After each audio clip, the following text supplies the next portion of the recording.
Welcome, ladies and gentlemen. My name is Kid Lee, and this is going to be episode 2 of our SimCity multiplayer series.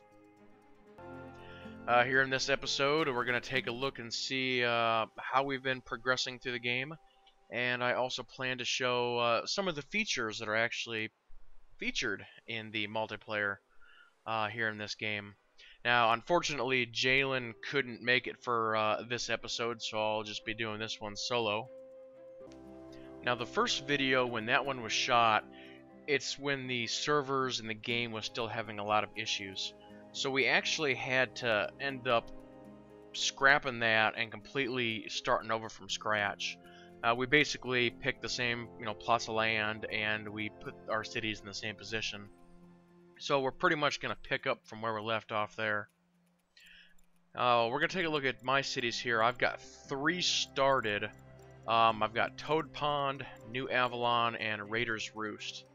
Now, as we said in the first video, kind of the idea that we had with this was we were going to take one city on each side and have that one city be sort of the supply city for the other ones in that sector. So for these 4 here, Toad Pond is the supply city. So let's jump in here real quick and I'll show you what I've done with this one as far as making it the supply city.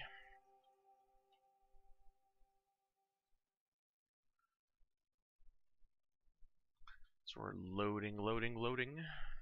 There we go. Okay.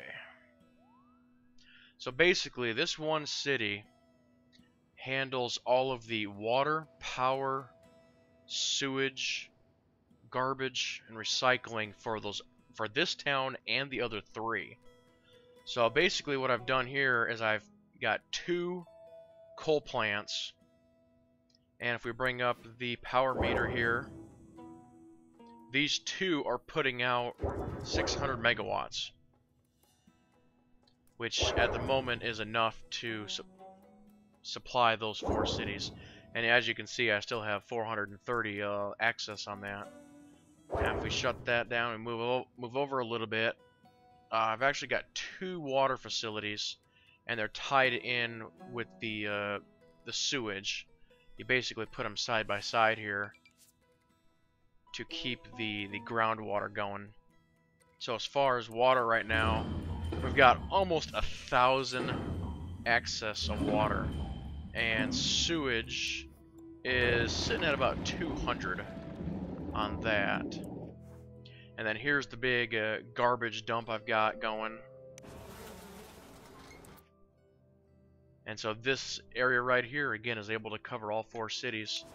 I've got 16 trucks on that one and 16 trucks on that one. Now let me actually show you how this works. So if we switch over to region view, you can see the 4 towns that we have sort of in this little box here. Now what I can do is I can click on, well, let's just click on power, let's say. And you can see how it branches out, saying that those other 3 towns are buying power from Toad Pond. And I can actually click on these. Or actually, no, let me hit the X on that, and let me bring up the power map. And it actually shows, what's being generated, what's being used, and I can actually hover over these, and it'll tell you what's going on. Like Toad Pond, as I said earlier, is generating 600 megawatt of power, and it's got, 143.6 available for sale. So there's the power. Let's switch over to water. All 3 are getting watered. And you can switch over to sewage, and all 3 are pumping in sewage to that one location. And I'm sending out garbage and recycling to all 3. Now fire is, well, we don't have any fire going to New Avalon. Actually, this other city over here, Raiders Roost, will be doing I'd say the air support for both police and fire to the other the other 3. So if Toad Pond is taking care of water, sewage, electricity, and garbage recycling, then these other towns are also doing other things to contribute. So if we switch over to New Avalon here real quick, New Avalon is actually my school town.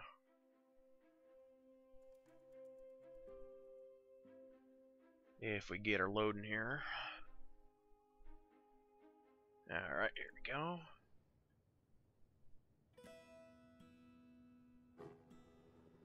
Oh, there, this road. So if we pop up to school mode here, we've got the community college, we've got the university, we've got the high school, grade school, second grade school, and then the library's up here. But I'm trying to feed in all 4 towns into this one town for education. Now the other towns do have like a bare minimum. I give them like a grade school and maybe a high school. But other than that, I want to try and get everybody to this one town for the schooling.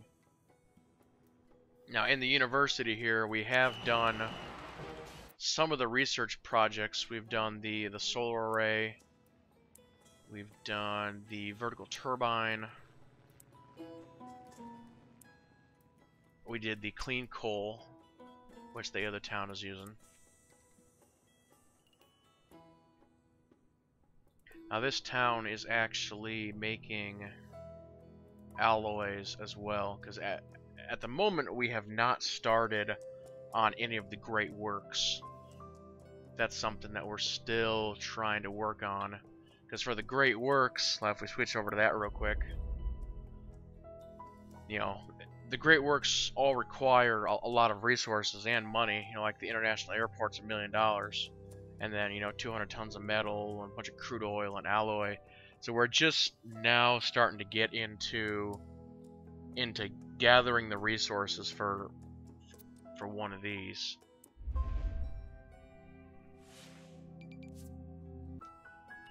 But if we go ahead and take a deeper look at New Avalon here, so we've got our smelting facility here, and right now it's producing about 24 tons of alloy per day. It's consuming quite a bit of metal and ore. I think one of the problems I'm going to have though is I think I'm going to start running out of coal and ore here pretty soon. If we switch over to data layer, take a look at the coal map, you can see right where the facility is sitting, it's actually starting to go white. And when I clicked on it, it said it only had a 1-month supply left. So I'm going to have to look at, once it runs out, moving it, a little bit to one of these other directions.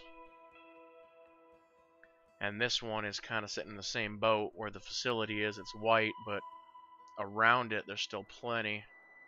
Now if we switch over to ore, there's a lot of ore deposits, but I'm going to have to do some demolition and moving some stuff around.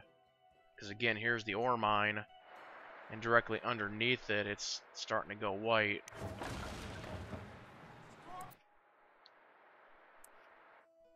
So definitely gonna have to do some moving around here in the future.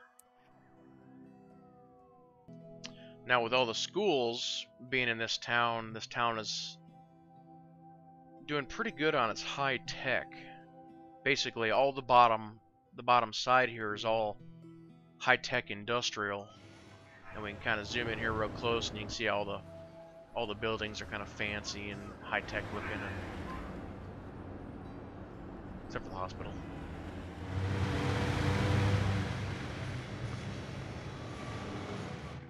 Pretty good stuff going on there. Got a seaport going with the trade post. That's been working out pretty good. It's another way to get your freight out of the area. Let's go ahead and jump back to regional view, and we'll take a look at Raiders Roost.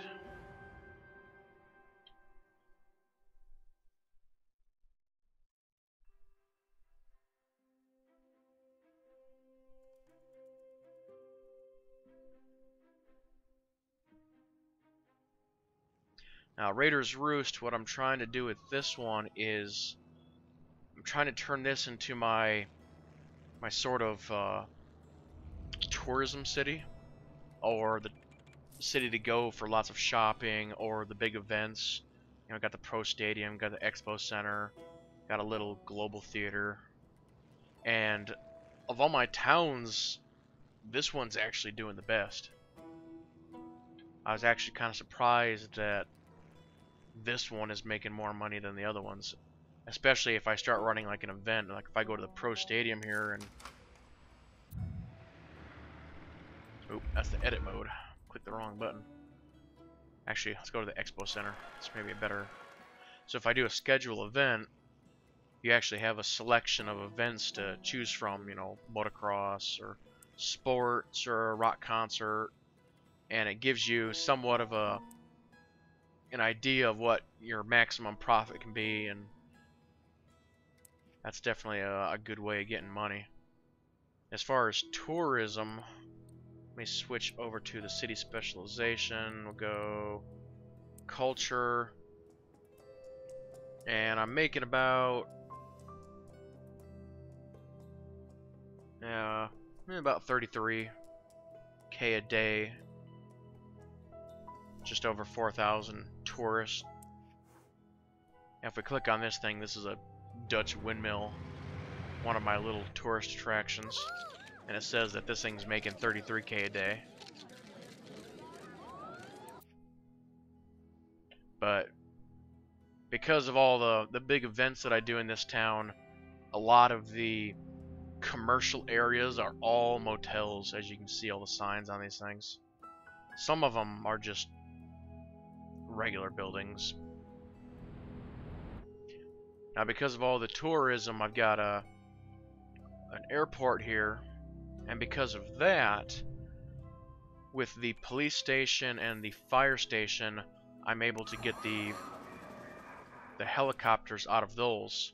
Now, right now, I'm only running one helicopter for police and fire, but eventually I will do more, and I will send those helicopters to the other towns. At least that is the plan. But yep, that's a look at kind of where I'm at with Raider's Roost. So we'll go ahead and back out to regional view here.